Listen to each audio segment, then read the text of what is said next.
Wrestlebuddy Podcast. All about wrestling. Subscribe and follow for more content.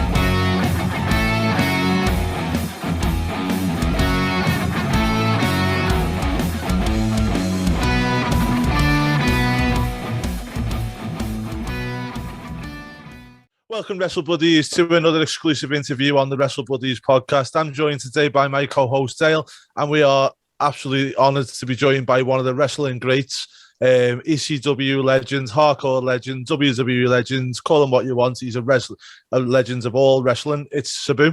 Sabu, thank you for joining us today, mate. Thank you. Thank you for having me. Pleasure. Oh, brilliant. Not really. Well, I also want to add in that you're definitely a Home Depot Club Rewards member too. So congrats on that for 25 years, right? Right on.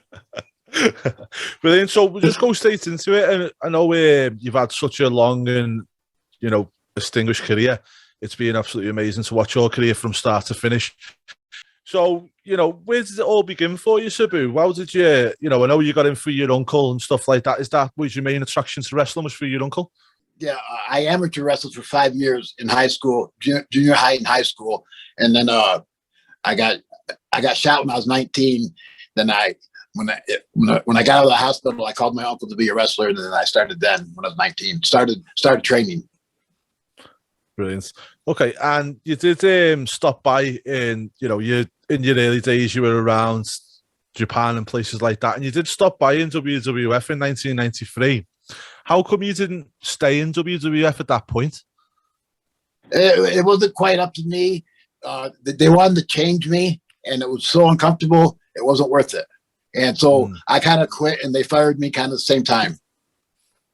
Brilliant. What did they want to? What did they want to change you to? Just to piggyback off that, I'm sorry.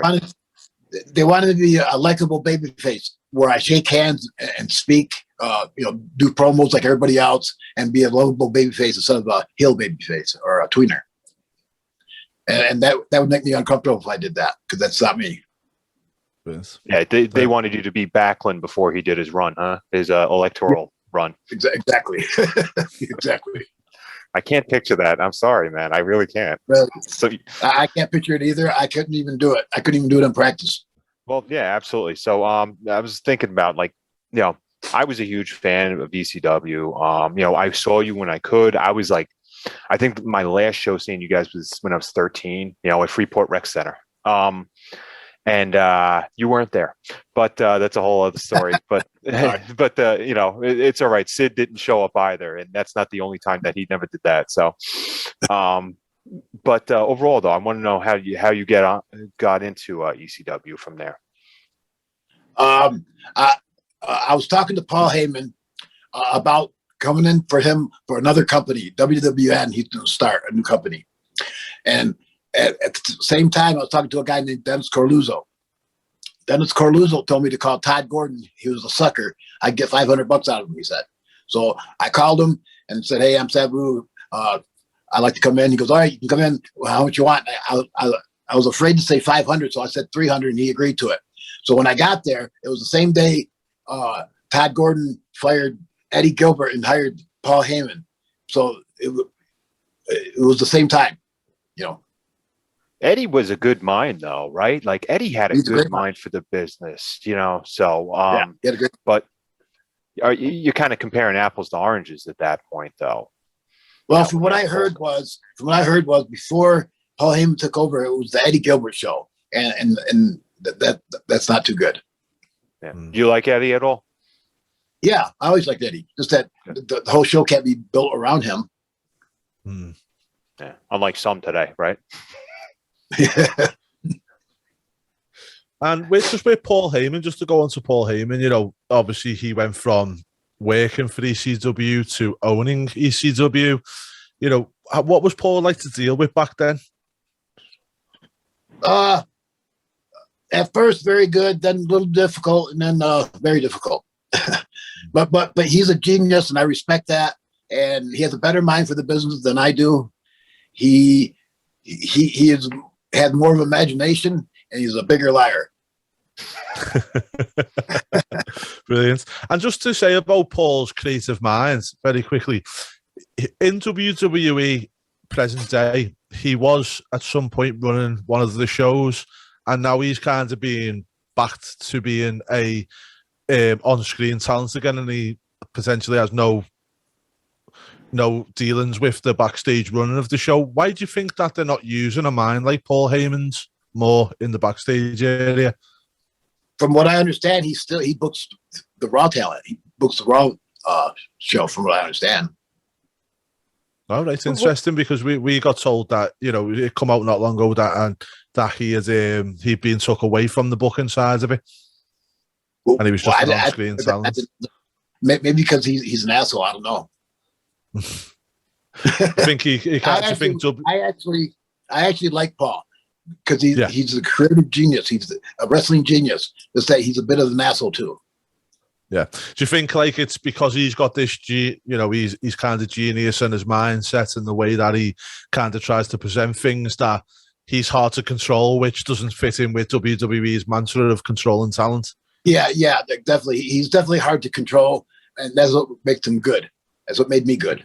It's hard to control. Yeah. And we always see, just to go back to ECW, we always see talent in ECW and people in there that kind of said they come in and they didn't really stay there for a long time, or they found it hard in there. What made you be able to stay there for such a long time as you did? To stay in ECW? Mm-hmm. Well, I was, I was one of the top dogs. The fans were great, and it was a great place to work. Great place to be creative. Well, it was good, basically, just, you know, knowing that you had such like a huge, you couldn't even be there sometimes, and meanwhile people would be chanting your name, you know. So technically, you were CM Punk before that. I don't know about that, but well, no, I think about it, man. In that atmosphere, you had a small venue and people just loved you, and, you know, still do love you. You're legendary in that aspect. We could go on and on about that. But for the fact that you wouldn't even be billed and people wanted you there. I mean, that's got to be something cool that, you know, you hear whispers about, and they're like, yeah, they wanted you back then in the arena, you know, whether you were in Japan, which you had awesome work in, you know, or if you weren't even, like, you were in the States, but maybe you were somewhere else. Just the fact that people were whispering for you there or shouting for you is just, that's a testament to, you know, this business and people in love, I'd say. Yeah, it's a great feeling, and it's always nice to be wanted. Yeah, and that's says a lot for a lot of people now. You know, a lot of people now just, you know, they're patsies. You know, and that's like kind of what's going on. Think about it. That's what's going on with the business now. Everybody's replaceable. I don't think you were replaceable at all, one bit. They might have said that, but you created such a character. So I would say this, though, about ECW. I mean, they tried to resurrect it, and not going to say it was unsuccessful. You still had a lot of mainstays that came up, you know, like the aforementioned Punk. But you were still an original. People loved you. They didn't want to be fed more Marcus Corvan, who was very successful in itself, you know, because just the type of character he was. You know, what did you think going into that? You know, it was nice to get a paycheck and nice to be on Vince's payroll, but do you think what went wrong and what went right in your eyes? I don't know exactly what went wrong. I just know I wasn't proud of myself. As far as what, though?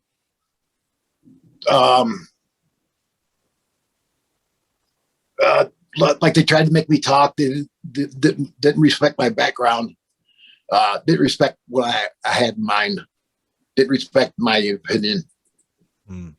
Did your uncle, anybody in your family work for Vince prior, though?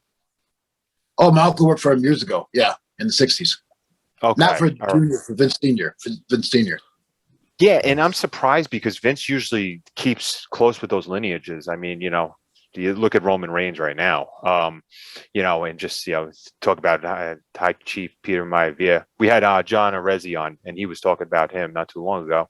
And, you know, Vince likes to, you know, he keeps heritage strongly. You know, that's something that he holds close to his vest. So I figured that he would have some sort of in for you. How was dealing with Vince in ECW there? I was too independent. I was already set in my way and didn't want to change. I could change a little bit, but not like they thought, not like they wanted. Yeah. Did they ever give you any kinds of understanding as to why they wanted to change you? Because realistically, you've been around for a long time then, and you've been so successful. Why would you want to change that? I don't know exactly, other than Vince said he wanted a likable babyface, and that I wasn't a likable babyface. Right. But did you not understand that you need a heel to get the babyface over? I was a likable heel. I consider myself a likable heel. I cheated. I used the chair. I used the table. I hit I choked the guy when I could. That's cheating. But I got cheered for it. So I was a heel, a likable heel. Mm-hmm. Let's face it, choking isn't cheating. It's just frowned upon. Okay. I will say, it was interesting though, because they had you face Big Show as one of the first feuds, right? That must have been cool working with Paul, but the other side, the flip side to that is just like, all right, well, now he's a heel. So here's me being this maniacal heel that is still beloved, but I work heelish matches. So how am I going to go up against him? I just did my thing and let the chips fall where they may. I just did my thing, and it was a pleasure working with him. Not a pleasure, but it was fun working with him. It was brutal. He was brutal. Yeah. Is that because he was snug, or? Yeah, he was very snug. Very. Yeah. Brilliant. And just to go back to what was your relationship like with Vince? I know you said you had a couple of conversations. Was you constantly talking to Vince McMahon, or was it just here, there? No. He tried talking to me a lot, and I avoided them most I could. So he probably took offense to that. I didn't like talking to him. He was my boss. I don't have to talk to him other than take direction. Yeah. And just to say, go back to ECW, what was the difference between working for Paul Heyman and working for Vince McMahon? What's that again? So what was the difference between working for Paul Heyman and ECW and working for Vince McMahon? Working for Paul Heyman, I could do anything I wanted. For Vince, I had to clear it with him. Right. And most of the stuff I wanted, I had to clear with him. I couldn't do because he had other people doing it, like breaking a table or whatever. Like most of the time I couldn't do it. He had other people doing it. Yeah. And in ECW, was that just kind of the way that it was? You were allowed to just express yourself and do what you wanted to do. You didn't have to run anything by anyone. Yeah, he didn't let everybody that way, but he definitely let me, he let me do whatever I wanted just about. No, the talent cooperated with each other, though. I mean, you take a guy like Balls Mahoney and you'd be like, all right, what do you want to do? Do this, do that, do this, do that, go home. I mean, you guys wrote it, and you called the matches in the ring, right? Like appropriately, I'd say. It wasn't most of it. Most of it. Anybody that you knew would go up to you in the back and just be like, hey, let's do this. And you'd just be like, knock it off. Get away from me. Kurt Angle. Really? Yeah, he was kind of a pain in the ass to go over a match with, kind of, He's a great wrestler and a great worker, but a pain in the ass to go over a match with. It's funny. In what sense? Did he not want to give something to you, or did he want to do it his way? He kept wanting to fine or tune it instead of letting us do it in the ring. He kept fine or tuning it. He was a perfectionist, though, at some point, right? Like he just, you know. But so am I. But I'm still a professional. I know what I'm doing. I'm a perfectionist too. But part of my perfectionist is that I call it on my feet or take it by ear. Yeah. So you add notes in between so it looks more organic rather than all scripted. Yes, exactly. I get you. Well, there was another. You call a couple of spots, you call it beginning, you call a couple of spots, and in the end, the rest of it you fill it in when you get in the ring. Yeah, and then you take it from there and go home whenever you feel appropriate, or if you feel when it feels right. Were you a guy that ever was like, you know what, I need to get this spot in, I need to get that spot in? Because I'm looking at modern wrestling now, and it's just 3-ring circus. This is what we have to do. These are 19 spots we got to do each match, and to me, it bogs it down. I'm not a huge fan of that because special times call for special features. And you got to a few times I'd say something to somebody, I have a high spot for them, and they say no, and I say okay, because I had so many other ones I could do. I wasn't set on just one high spot. Yeah. No. What was your favorite? I don't know. All of them. I popped hard when you have the Arabian Skull Crusher. So, Well, that's pretty good too. I actually like the rolling face buster from the top rope. dude, I'm hurting right now thinking about that. So just on ECW to go back there again, what was your favorite match in ECW? If you're telling fans now to go back, like younger generation, to go back and watch one of Sabu's matches in ECW, which one should they go and watch and why? The very first match I had in ECW against Taz, that was the best, the rawest, and the most spontaneous. That was the best. That's the best memory I have. It was the very first one. The very first one. Okay. Very first match I had in ECW against Taz. Very first. But you did the best thing though. Let's face it. You weren't even in the arenas. Like I said before, they were just chanting your name. You guys had one of the best builds. He'd call you out for a year. And then all of a sudden you showed up in that place when bonkers. And that was just using authentic feel and just, personality. And I admire that, man, because that will never happen. That'll never happen again. Stuff like that. Well, we were waiting to get a concrete date on the pay-per-view, on our first pay-per-view. When we had a first concrete date, that's when we started the angle. Awesome. Yeah. Awesome. Well, part of that was I know that Rob Van Dam faced Lance Storm that day. Yes. So great match too. Now, how's your relationship with him? Rob Van Dam, that is.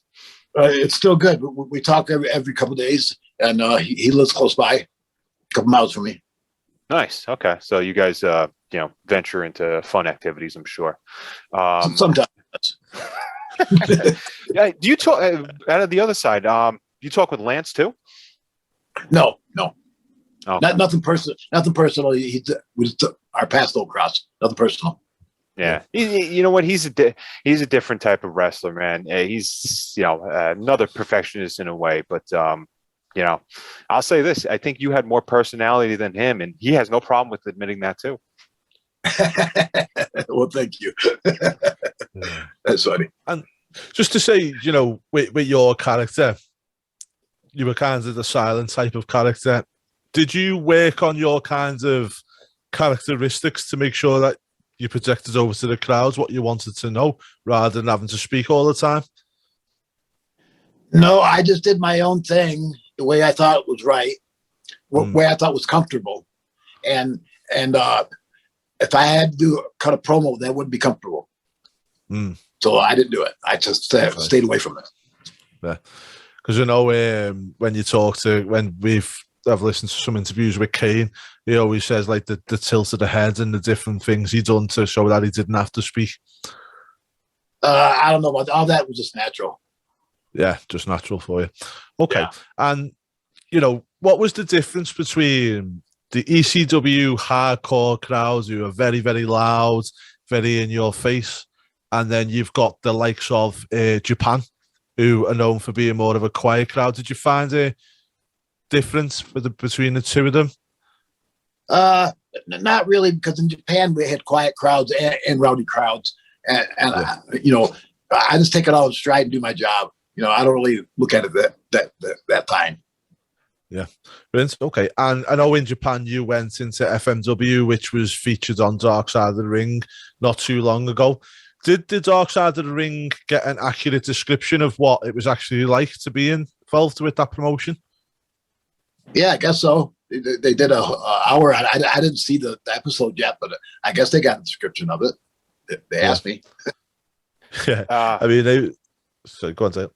Oh, no, that's okay. No, I know that Dark Side, a lot of people either love it or hate it, but a lot of people in the wrestling circles hate it because it just sheds a really bad light on things, And but if it's the truth, so let it be. If it's the truth. Yeah. And did you have any, when you were in FMW, did you have any kind of dealings with the triads over there as described in Dark Side of the Ring? Or about the mafia?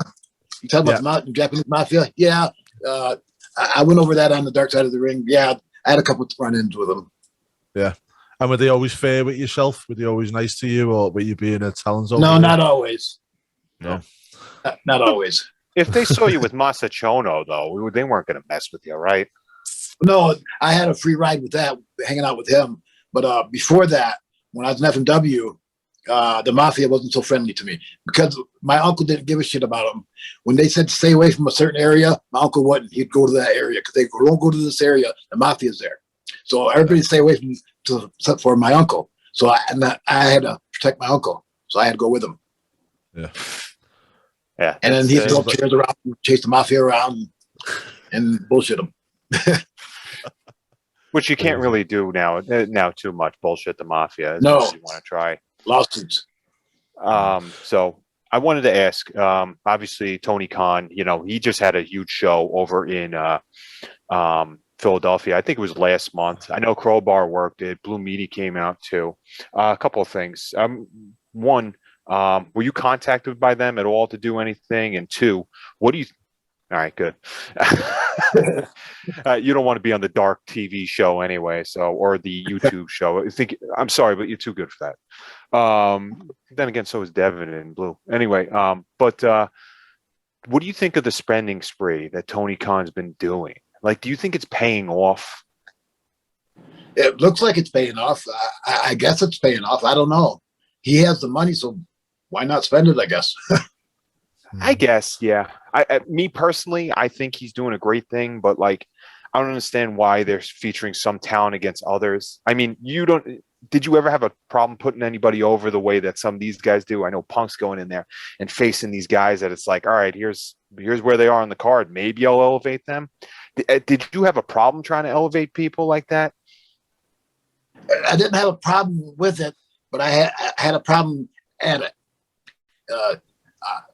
They wanted me to do more than I was offering. They wanted me to put over the guys more than I did. And I thought I was, and they wanted more. And they're just trying to drain every drop out of me, So you think that if they were trying to really push somebody and then like almost like bury you, it's like, well, what's the reason for me even being here? How am I exactly getting featured? I felt like they were burying me. And when I first got to WWE, the fans were all behind me. And when I started losing, they were still behind me, but losing them little by little. And finally, I was getting booed. Now, I don't think they were booing me. They were booing the company. Yeah. And do you feel in WWE, if you would have come in, say, 97, 98, when they were doing the hardcore matches then and the bits, with the Attitude Era in full flow, do you feel like your character would have been better suited to that type of the era? I don't know. I didn't really pay attention to them that much. I didn't really know. I didn't really watch it. I don't know. Good. look at 94 and 95 with them. I know that you made these brief appearances and you fell off the R. We don't have to go too much into that. But I will say, the product back then, what would they have you as? They had a garbage man already, So they were just only bringing in people just to do shticks or like everyday workers. So maybe you would have been a construction worker in a construction hat. I don't know. But I don't know if you want to be a part of that.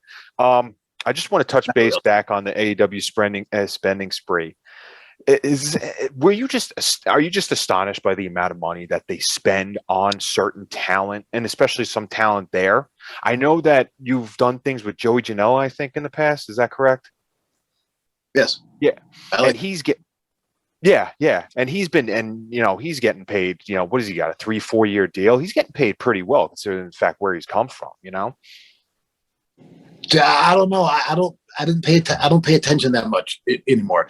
I don't care what someone gets paid. It's none of my business. I care what I get paid. Of course. Yeah. And just to ask on that, Sabu, as well, you it was recently reported that you were retiring from wrestling. Is that true? Yes. Not officially. I'm done for now because my back is so bad. I can hardly walk. There's no way I can wrestle without huge pain. And my quality of wrestling is terrible. So I'm embarrassed to get in the ring now. Until I get better and get back in shape, I'm not gonna. Yeah. And do you feel like you're going to make that step back into the ring one day, or is it kind of if my back pain goes away. My back pain is the worst I've ever had, and it hasn't gotten better. It's been almost over a year, almost 2 years now. My back's so bad. Yeah. And have you had that looked at by a doctor, or is it just you hoping? Yeah, I did, and they said the only thing would probably fix me is surgery, and I don't want to do that.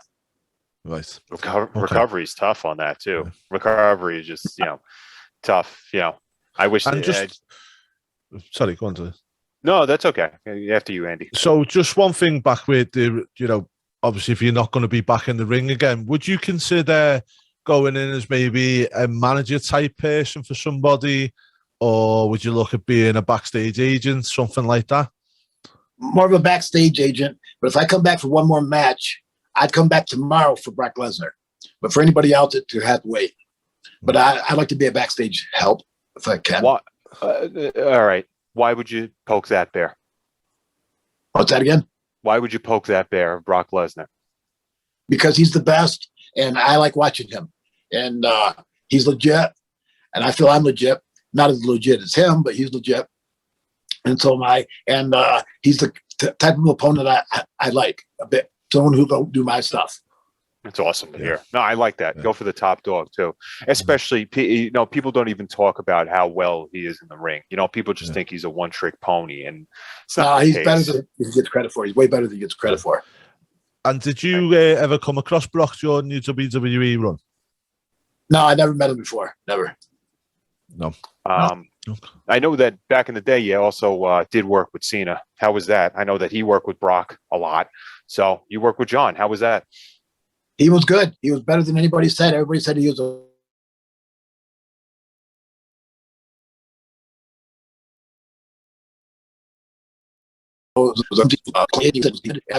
and let me lead the match. So you worked with him in 06, 07, something like that, right?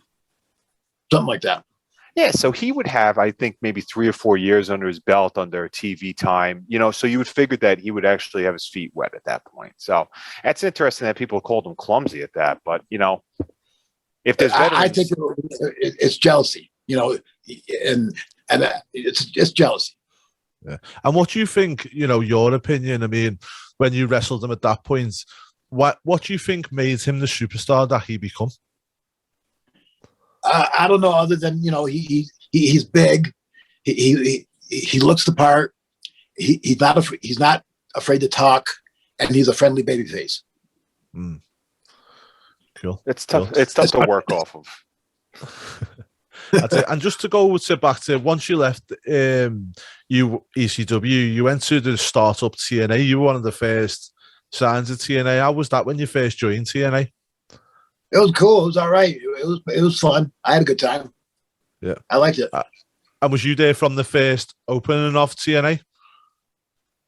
Well, it was good. I liked it. At one point, I wrestled Ken Shamrock in Nashville one time. You did, yeah, in a ladder match. How was it wrestling Ken? Was he pretty snug, I take it? Nah, he was good. He was all right. He's got a lot of people jealous of him too, but he was good. He was really good. Yeah, it always makes me scratch my head. I know Ken left WWE and went back to the UFC for a while. It always made me scratch my head as to why he never made the transition back, because he, for me, he had everything, Ken Shamrock. Oh, I don't know why. Maybe he just didn't like putting guys over. I don't know. But he has all my respect as a worker and a shooter. Yeah. Andy, you and I have talked about Ken, just at that point in 97 and 98, there was a rocket strapped to his ass. Yeah. So yeah, he was awesome. Yeah. I think he should never have went back to MMA. I think that maybe was what kind of derailed him a little bit. But he's a legend. I'm a big fan of MMA, and he's a legend in my eyes. Even I think then when he did leave WWE, UFC wouldn't be what it is today if it wasn't for Ken going back for them fights with Tito Ortiz at the time. I think he really did. And just in TNA, what was it like at first? Because at first it was just Jeff Jarrett who was in charge, wasn't it? It was okay. It was really loose. I could do whatever I wanted just about. It was fun. And it was loose, it wasn't as tight as it is now, or tight as it was. Did that change once Dixie Carter come on board, or was it just kind of business as usual and stayed the same? It's business as usual. Yeah. And do you see TNA being like AEW now, or do you think TNA was a different proposition? Different. It was different. I thought they would make it because they had a lot of money behind them, but they just didn't have the following. Yeah. People just said, give a shit.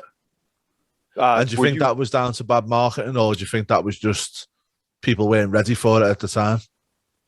I don't think they were ready for it. Yeah. Who were you booked with? Vince Russo or Cornette at that point? I never spoke to Vince Russo. He was there, but he never even said hello to me. Oh, yeah. That's nice. I have no dealing with Vince Russo. Zero. He's never even said hello. Never shook his hand. Never said hello. He's a kind of an asshole. Do you think that was because you didn't speak, because you weren't cutting promos, and Vince is like this kind of entertainment kind of guy, and he didn't see no use for you in his own eyes? Yeah, I think because if I don't talk, they have nothing to write for me. And if they have nothing to write for me, they don't have a job. So I understood that. But I figured I would get a pass, but I didn't. But here's what I don't understand, though. You are looked at as an attraction at that point, though. Correct me if I'm wrong, so that writes in itself. We talked about when we were doing a live stream last week how Jeff Hardy is an attraction now. Guys like that. And there's nothing, you don't really need anything for it. You're just going to go see, the spectacle of this character or this person. I don't want to call you a character. I'm sorry. I understand. But yeah, this wrestler is an attraction. So I don't understand how it could be wasted opportunity. But because they overthink it. They think every match has to have an angle. Not every match has have an angle. Sometimes the angle is wrestling, just wrestling. That's the angle. I want to beat you. You want to beat me. That's it. And I respect that more than chasing after Kurt Angle's wife or something. Yeah. I mean, the way I always see it as well is like with yourself, you're Sabu, you earn your stripes. It's the same way as they didn't need to do any kind of, woman angle or anything else for the Ultimate Warrior because he was Ultimate Warrior. People come to see what Ultimate Warrior does. And it's the same kind of thing with yourself, Sabu, is people come to see Sabu because he's high flying, risk taking, entertaining, There's no need to do anything like else there, is there? I agree, but like I said, if the writers have nothing to write about you, they don't have a job. Yeah, I agree. I think I blame that on the attention span of the crowds and also the people watching. It's all about tweets, follows, angles, and look at reality TV itself. Sometimes nothing happens and it gets aired. Just to kind of go back into what we're going back into today, name 3 people that you'd actually face today that you want in any location. First off is Brock Lesnar. Second would be Rob Van Dam. Third would be Mick Foley. Really? So you take it back with Mick. You got one. Yes, of course. Mick's a great guy. Match. Yeah, I'm from Long Island, so he's a local legend here too. So yeah, and I have all the respect for the world. All the respect. Did you ever? I have more respect for him than almost anybody. Yeah, no, he's a lovely guy, Mick. We've got Mick coming on the podcast now. I believe at some point soon. Absolutely. Yeah. And I was talking to Jeff Jarrett the other day, and he was saying about the business side of things and how, with WWE at present, Vince has got a clear idea of what he's trying to achieve, and it's just the shareholders. Did you get that feeling when you were there that it was just all about the shareholders and it didn't really matter anything else? I don't know. They just didn't like me. I was already made. They wanted to make me, change me to make me, and I didn't want to be changed. I was already made. Yeah. I thought I was. And do you feel like WWE do that because they don't want, because you own the Sabu character and you own the rights to it and whatnot? Do you feel like that's the problem with WWE, is they don't like ready-made talent because they don't want to have to pay royalties or anything like that? They just want to keep. I don't know. That could be. That could be. I don't really know. I can't say for sure. Yeah. And when you were in ECW, did you ever come across? Because I've been doing a bit of research and I couldn't find. Did you ever have a match with Eddie Guerrero? Eddie Guerrero. No, not. Yes, I did. In Japan, as Black Tiger, New Japan. Right. Great. Yeah, sorry, yeah. There's one That's thing why I couldn't wanted. find it. There's one thing, actually, two other things that I really wanted to ask. One, you did a tag team match, and I believe Hawk was your tag team partner. Yeah. All right. Were you a road warrior for that night? No, no. That was actually his last match. Shortly after that, he died. Oh, I didn't know nice. that. Yeah. Oh, I'm looking. It was 97, I believe. Oh no, you're wrong. I'm wrong. Yeah, I tagged with him in ECW. I'm wrong. I forgot about that. That's I think it was Heat Wave 97, I believe. So It could have been. working with him was A-okay, right? Oh yeah, I loved Hawk. Hawk's a great guy. Yeah. He's one of my favorite guys. Oh, good to know. All right. Yeah, I know with him. Yeah, I'm looking here because you just these mixed matches, because I think you also faced against King Kong Bundy in that match too, which must have been. Yeah, I think it was me and Hawk against King Kong Bundy and Terry Funk. I think. And let me guess, there was no angles needed for that match, correct? No, it was just a match. And this is exactly what you were saying, though. You value that. And I'm sure the people didn't care that were there, or anybody watching on TV. It was just like, holy shit, look at all these people. Look at these types. We got somebody from WrestleMania 2 in here facing one of the legendary tag team members. And then, Sabu and Terry Funk, it's just, that's incredible, if you ask me. Yeah, that's the angle in itself is wrestling. Just the matchup. Yeah. Doesn't have to be much more than that. No. And just to go back with you wrestling with different partners over the years, and who would you have picked if you, say, for instance, Paul Heyman come over to you and said, right, I want to put you in a tag team and make you a tag team champion and yada, yada. Who would you pick as your perfect tag team partner and why? Well, that's easy. RVD, Rob Van Dam. Yeah. That's easy. And what would you have been called? Oh, I don't know. Arabian Express. I don't know. I was going to say the Arabian Hash Team. That's a good one. I like that. Arabian Bud. Arabian Buds. That'll be on RVD's website next month, won't it? Probably. The pioneer he is. I will say I looked up some other info here because I'm like, what else could we ask? You're a pioneer in one other area. You were a Juggalo Championship Wrestling champion, weren't you? Yes, for a little while I was, yeah. All right. So how was the structure there? It was easy to deal with them, but there was no structure. It's whatever I wanted to do, there was no structure. But they're fun to work for, fun to work with.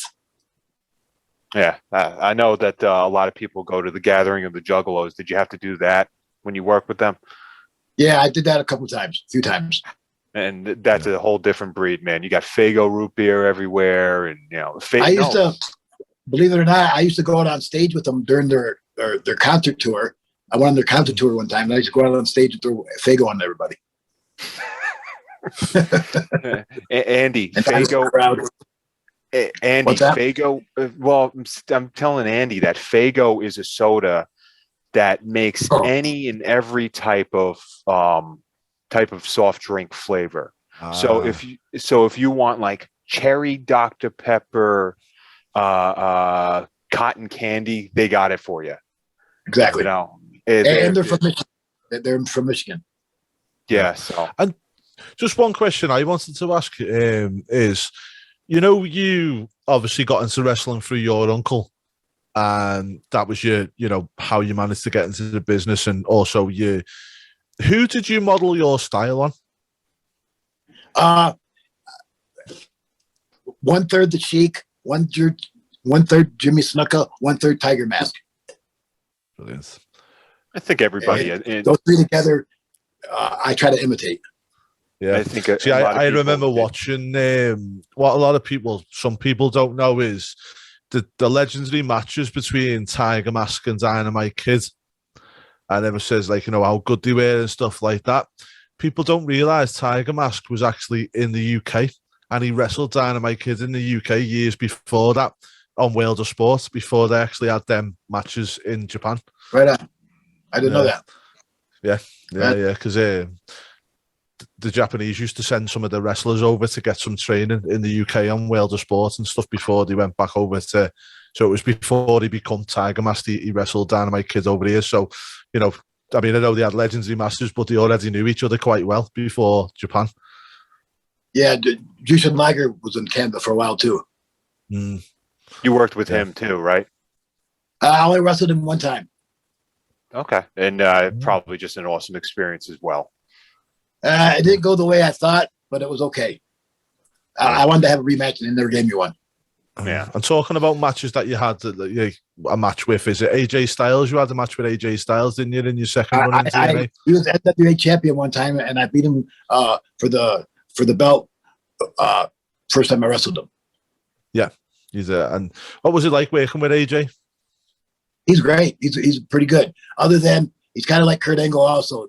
They want to fine tune it too much. Yeah. Do you feel like it? Do you feel like that's because of how they've been trained more than anything else? I think it's insecurity. I have the same insecurity, except for I'm secure on what I do in the ring. Mm. But you trust in your ability in itself more so than a lot of other people, correct? Yes, I do. Exactly. And did you ever come across Hogan at your time in TNA? What's that again? Did you ever come across Hogan in your time in TNA? I shook his hand a couple times. Yeah. Yeah. Well, you didn't have. He was always very nice to me, very simple. Yeah. Do you think he helped TNA or do you think he hindered it? No. He just took their money, and I don't blame him. I would do the same thing. Not the same thing, but I take their money. Why not? But you know what, though? It was also a vanity project for him to help his daughter get over, too. That too. Which even also included, pimping her out to Bubba Ray Dudley or Bully Ray, at that point. You have any relationships with them? How's that? With who? The Dudleys. I don't anymore, but we used to be good friends, me and Bubba and Devon and Spike. I'm still friendly with Spike because I see him now and then, but I haven't seen Bubba or Devon in a while, but we're always friendly. Yeah. Spike just seems to have disappeared. I mean, you'd always see Bubba and Devon knocking around, but Spike just kind of flutters off, didn't he, away from wrestling? Yeah, sometimes when I'm in the Northeast, he comes by and sees me. Yeah. Oh, that's good. How come you don't speak with Bubba and Devon anymore? Is that just because he's fell out over time rather than... It's just we went separate ways, there's nothing personal. He knows that. Yeah. And do you keep in touch with many of the ECW originals, like Tommy Dreamer? No. A little Sandman, a lot of RVD, and that's about it, really. If I run into somebody, I talk to him. Yeah. No Raven? No, but not on purpose. I like Raven. I actually like him a lot. Yeah. They say, he's just another brilliant mind that was able to adapt each and every time, even if the high ups didn't want to give him the proper push. You could just tell the guy had a mind for the business, and he has a good imagination. And if I owned the company, I'd hire him for backstage help. Yeah, strong. And man. Talking about normal day wrestling now, so current day wrestling, is there anybody that you look at and feel like, if you could get hold of them, you could elevate them to another level? I don't look at it that deep. I don't know. No, I don't want to say. I don't look at it that deep. Yeah. And anybody that you see their style and it reminds you of yourself at all? Not really. I don't pay attention that much anymore. No. Do you not watch the product at all no more? No, not really.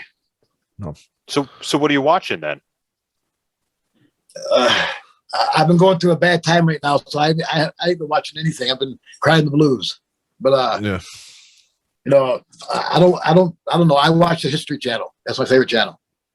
Yeah, good pick. Ancient Aliens. Oh yeah, we dive into that. I love looking at that, and my wife will have it on at 2:00 in the morning, and all of a sudden we'll see that the cat people came down from planet Nebulon, and then all of a sudden they created the pyramids, and then she'll wake me up and be like, I found this interesting thing today that we might not be humans. I'm like, all right, that's cool. Can I just finish my coffee, please? So yeah, it's definitely a good speaking point. Now I know you don't watch them. That interests me very much. Also, I'm interested in that shit. Also, it's great. Yeah, it's great. It's always good, isn't it? So just to go back, I know you don't keep in contact with wrestling, but did you see the death match between Omega and Moxley at all on AEW? No, I seen the finish, and that was it. I didn't watch the match. I only seen the finish, and that was pretty laughable. Yeah, because you've been involved in some of the real death matches, have you not? Well, I didn't wish them bad luck, but I guess I did. That happened. But when they're supposedly paying homage to you with doing something like that, it just puts a real big black mark on the industry, because they're advertising this big hellacious blood fest, and you're trying to attract new viewers, even as just a company, as a brand new company, and then you do this, and it's like, well, you did nothing for anybody. You didn't attract any more viewers from that, and you also kind of pissed on the past as far as these death matches go. Yeah, exactly. So that's why I'm not. I wasn't a fan. Have you ever come across GCW at all in your time, Sabu? Yeah, I worked for them a couple times. Yeah. And how did you find? Did you work with Nick Gage at all? Yeah, I wrestled Nick Gage one time. I put him over one time. They throw that word death match around too much. Yeah. Not every match is a death match. No. And what was Nick like to work with? Was he hard work or was he okay? What's that again? What was Nick Gage like to work with? Was he okay or was he hard work? He's good. I've known him for years, and he's good to work with. He's really good. And I've known him for years. Yeah, because he comes across like when they had the Dark Side of the Ring episodes with him on, it come across like at first, the way that he presented it, it seemed a bit at first like he was crazy, but the more he spoke and the more he got into it, I kind of got a lot of respect for him by the end of the episodes. Yeah, it's a work. I think he's not really that much of an asshole. It's a work. Yeah. Plus the fact that I think he just portrays that I'm just another guy just trying to get a slice of the cheese, man. Can't blame him. No. It's tough.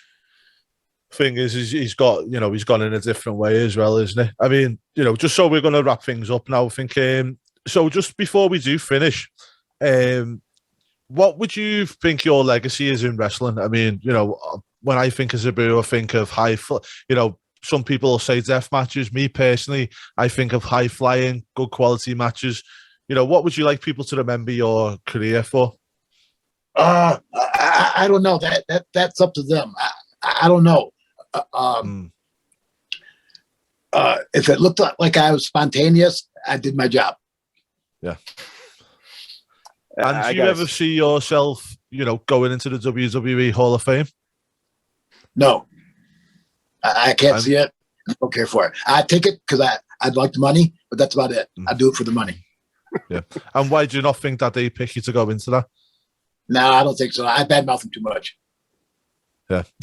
So did the Warrior. So did the Warrior. So did Jeff Jarrett. Yeah, but the Warrior used to date Vince. I didn't. I never did. There's so many stories in the back. I just got to let you know that when I told friends and my brother, I said, I'm going to be talking with you. They did mark out. So a lot of people, man. Yeah, a lot of people, man, just were really excited just knowing that we were going to have some sort of conversation. It was just awesome to talk with you, especially somebody from my childhood. And I'd just like to say 3 years ago, my childhood.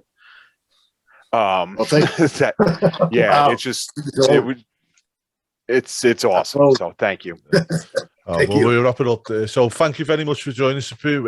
It's been an absolute pleasure. And from myself and everyone at WrestleBuddies, thank you for the absolutely awesome career that you give us and some of the memories. So thank you very much. Sir, thank you so much for joining us. It's been an absolute honor and a pleasure. And, we hope to speak to you again soon. Sounds good, man. Thank you very much. Thank you. Thank you very much, Sabu.